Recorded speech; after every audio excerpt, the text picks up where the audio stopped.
Dans le prochain épisode d'Ici tout commence. À l'Institut, Charlène est prise entre deux feux.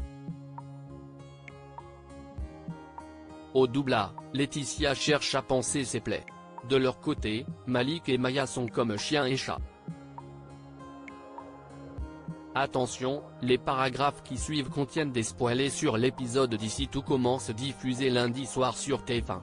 Si vous préférez ne rien savoir, passez votre chemin. Lundi 3 juin dans Ici tout commence. Tessier est prêt à se venger de Mehdi. Charlène retrouve Cardonnet au Marais afin de lui confirmer que leur plan a fonctionné. Tessier croit Mehdi responsable de l'incendie du Bleu Pré. Prise de remords, Charlène craint que son père ne fasse vraiment du mal à Mehdi. Cardonnet estime que ce n'est pas leur problème. Elle exige ensuite qu'elle cesse de se voir pendant un moment afin de ne pas se faire prendre.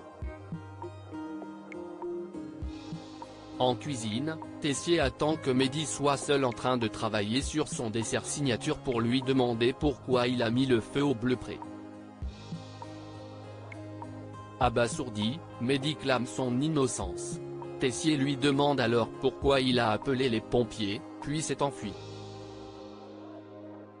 Mehdi explique qu'il a paniqué parce qu'il savait qu'il n'avait pas le droit d'être là. Mais rien de ce qu'il dit ne suffit à convaincre Tessier. Aveuglé par la colère, le chef saisit la main de son élève et menace de la plonger dans de l'eau bouillante jusqu'à ce que Charlène débarque pour l'en empêcher. Anaïs retrouve Charlène en état de choc dans les vestiaires. Cette dernière lui raconte ce qui s'est passé. Anaïs l'encourage à tenir tête à son père en lui disant qu'il va trop loin. À bout, Charlène fond en larmes dans les bras d'Anaïs qui remarque sa brûlure à l'épaule.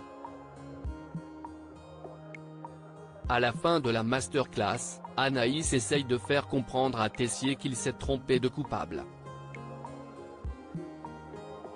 Elle lui révèle avoir vu la brûlure de Charlène qu'elle soupçonne désormais d'être la vraie coupable. Tessier se braque, ne voulant rien entendre de plus. Dans le parc, Claire aborde Charlène pour prendre de ses nouvelles, proposant de les transmettre à Louis. Charlène avoue qu'elle pense beaucoup à lui. Elle en profite pour demander à la chef Guinaud si elle en a voulu à son fils quand elle a su que c'était lui qui avait tué Auguste Armand. Claire répond que non car elle voyait la souffrance et les regrets sincères de son fils. Pendant ce temps, Anaïs retrouve Mehdi en cuisine. Elle lui avoue être au courant de ce qui s'est passé et veut savoir comment il se sent. Mehdi ne comprend pas pourquoi Tessier a vrillé ainsi. D'autant qu'il n'a pas mis le feu au Bleu Pré. Anaïs lui assure qu'elle le croit. Mehdi est surtout déçu car il se réjouissait de pouvoir assister à la masterclass de son ancien mentor. De retour chez elle, Charlène tombe sur ses parents qui lui demandent de leur montrer son épaule. Constance inspecte la brûlure de sa fille qui tente de trouver des excuses. Mais face à l'insistance de son père, Charlène finit par avouer la vérité, c'est elle qui a mis le feu au Bleu Pré. Sans un mot, Tessier s'en va. Stanislas soutient Laetitia. Laetitia interrompt Stanislas en pleine discussion avec Alice pour lui expliquer qu'elle ne se sent pas capable d'assurer le service du jour. En effet, elle n'a pas dormi de la nuit à force de pleurer. Laetitia trouve d'ailleurs ironique que Zachary ait fait une scène à Stanislas en apprenant qu'il avait des sentiments pour elle, tandis qu'il avait lui-même une double vie. Stanislas insiste néanmoins pour que Laetitia vienne travailler, arguant que ça lui changera les idées.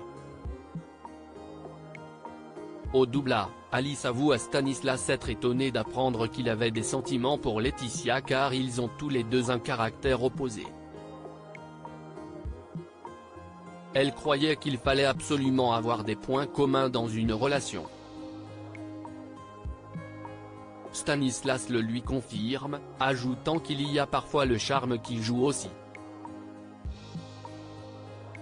Alice lui propose ensuite de passer au tutoiement. Pendant le service, Laetitia enrage de voir un habitué à table avec une autre femme que la sienne, qui plus est, enceinte.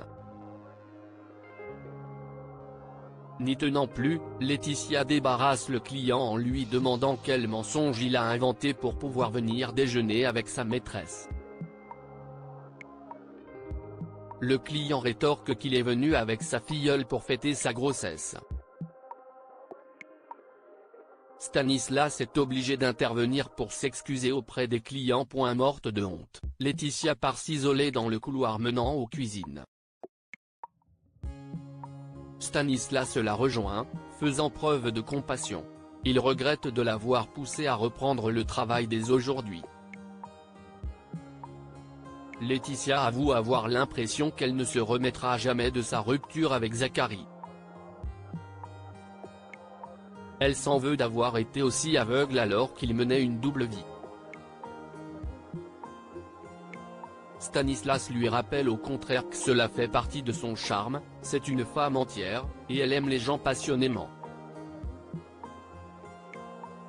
Laetitia se réfugie dans ses bras pour pleurer. Malik a un crush sur Maya au foyer. Malik retrouve Léonard, étonné que Maya ne soit pas avec lui.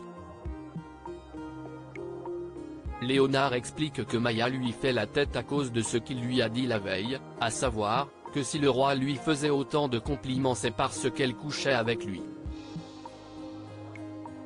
Malik reconnaît qu'il est allé trop loin. Léonard l'incite à s'excuser. Plus tard, Malik rejoint Léonard et Maya dans le parc. Il présente ses excuses à la jeune fille, qui les accepte. Presque aussitôt, ils ne peuvent s'empêcher de se vanner. Léonard est obligé de mettre un stop pour consolider leur réconciliation. Une fois seul avec Léonard, Malik admet qu'il perd totalement ses moyens quand il est avec Maya parce qu'elle l'impressionne. Il confie que la jeune fille lui plaît vraiment beaucoup. Léonard pense qu'il le saurait déjà si c'était réciproque. Malik pense plutôt que Maya ne s'est pas encore rendu compte de ses sentiments envers lui.